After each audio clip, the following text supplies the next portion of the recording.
Hello learners, today let us learn about Glaser's basic teaching model.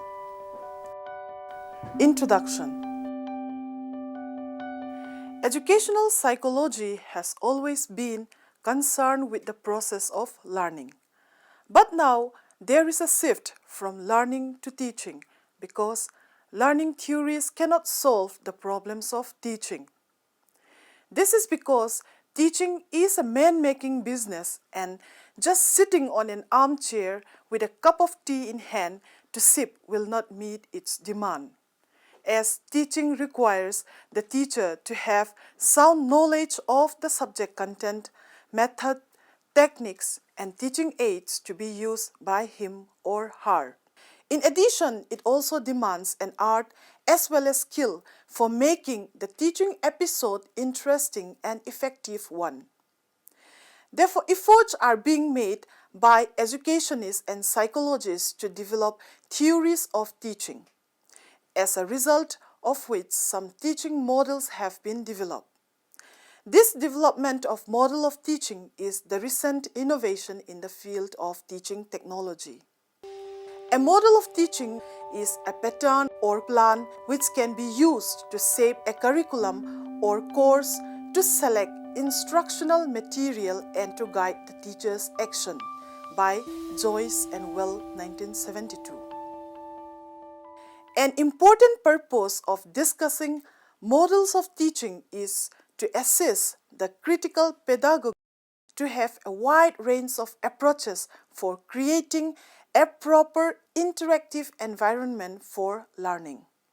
As the classic definition of teaching is the design and creation of environment, as students learn by interacting with those environments and they study how to learn.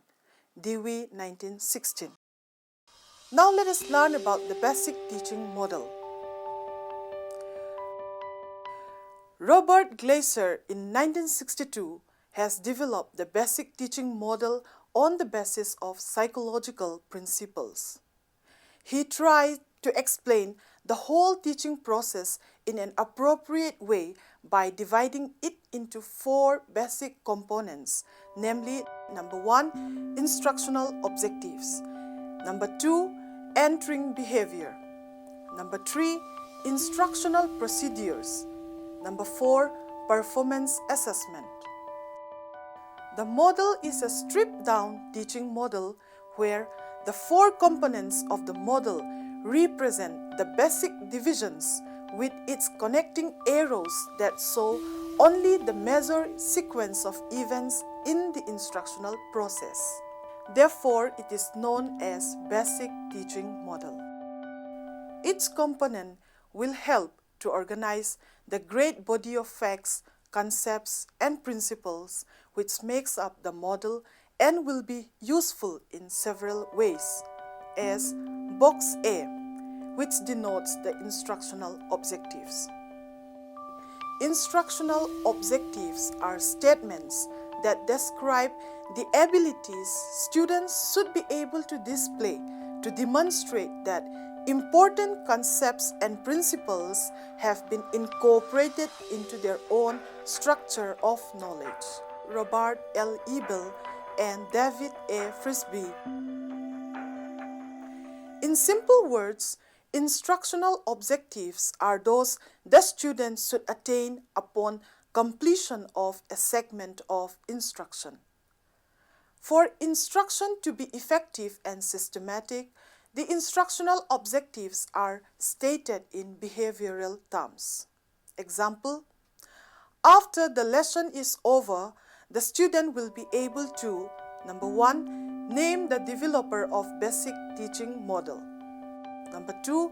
Illustrate the basic teaching model. Number 3.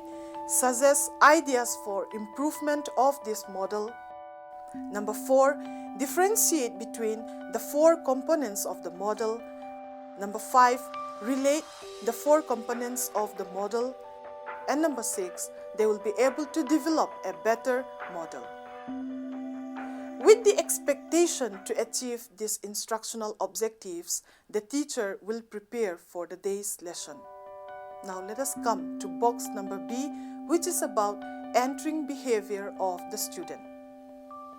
Every learner has initial behavior before he enters teaching learning process. It is essential to detect the entering behavior of the learner before giving instructions. Therefore, entering behavior is where the instruction must always begin. It is just like previous knowledge of a subject or the performance of the learner in terms of educational abilities. It describes the student level before the instruction begins.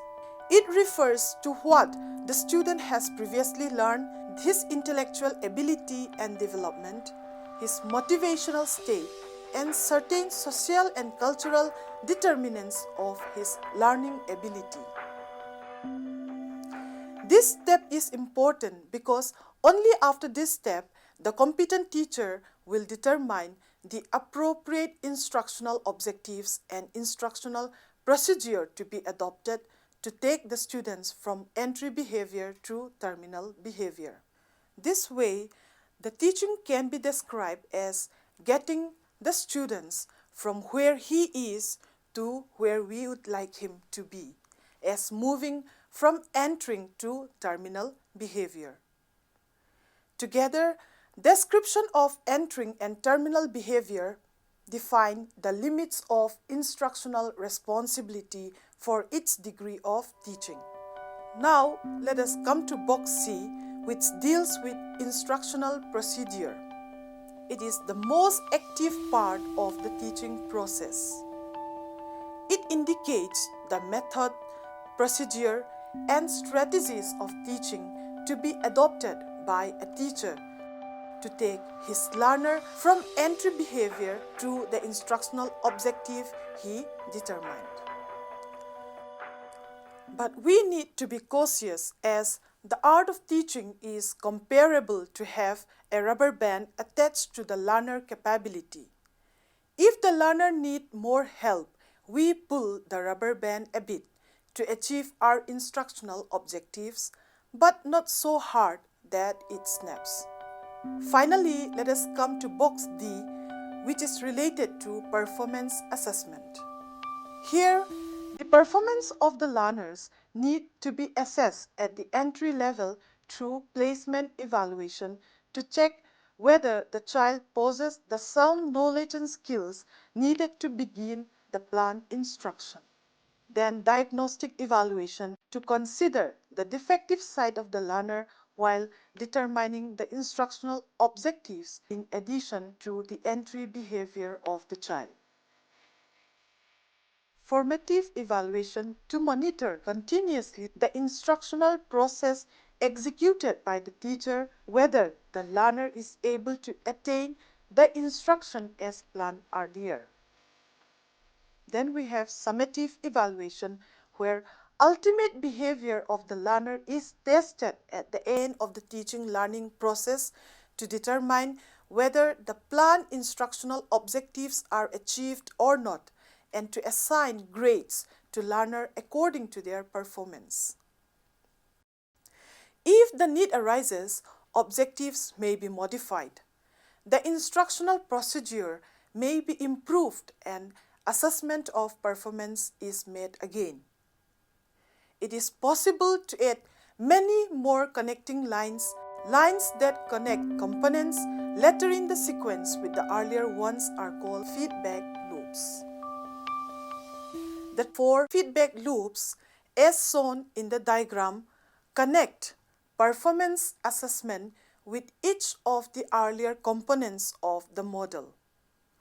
All four basic components are interrelated with one another.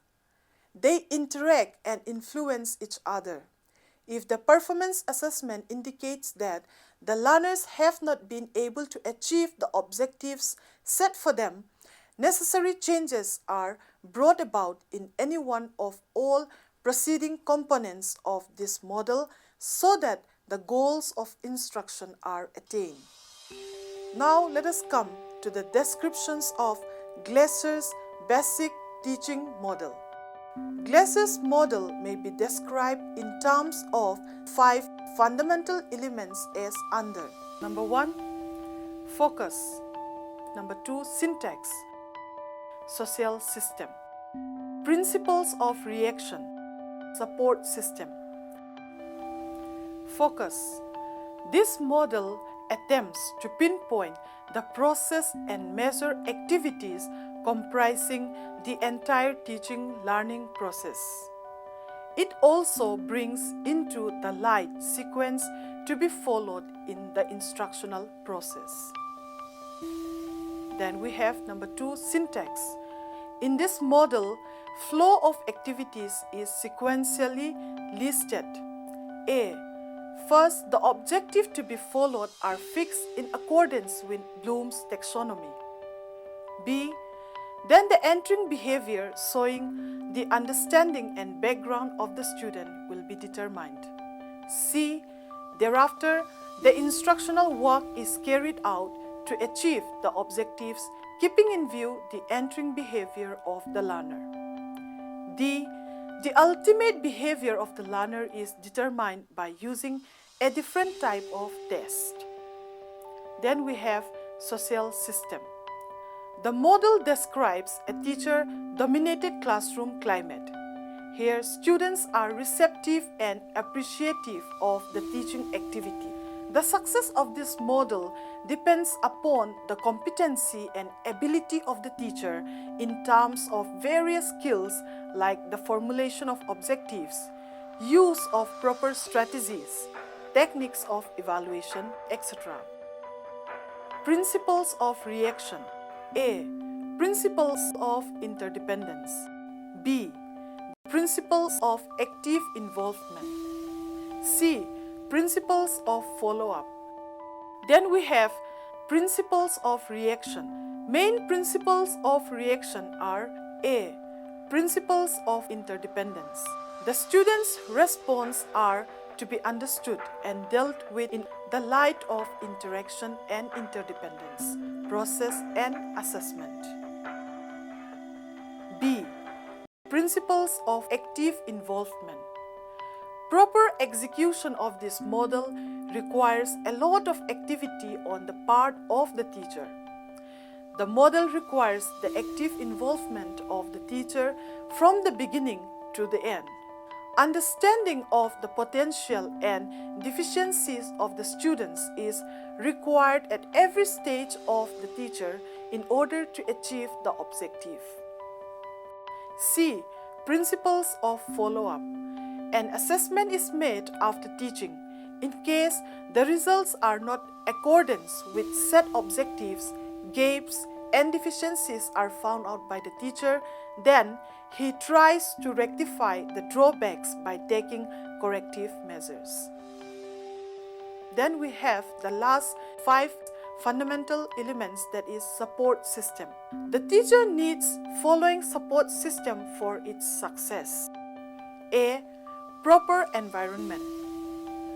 Proper teaching learning environment and situations are required for the use of suitable teaching strategies. Pre-service and in-service facilities. Availability of adequate pre-service and in-service activities to the teacher to acquire needed skills for using this model. C.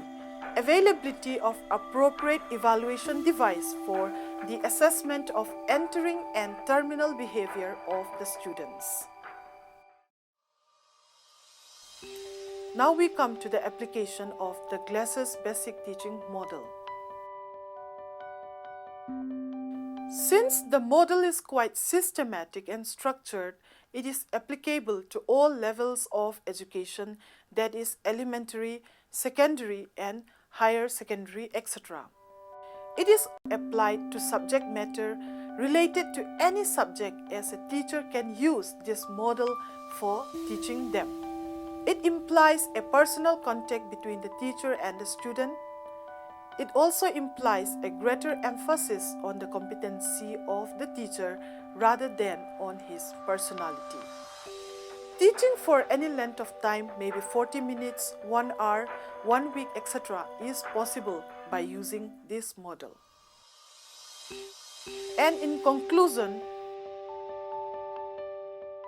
Glaser's basic teaching model is a psychological based model which proposes to perform the complex process of teaching by passing the 4 stages associated with the 4 basic components of the model, namely instructional objectives, entering behavior, instructional procedures, and performance assessment.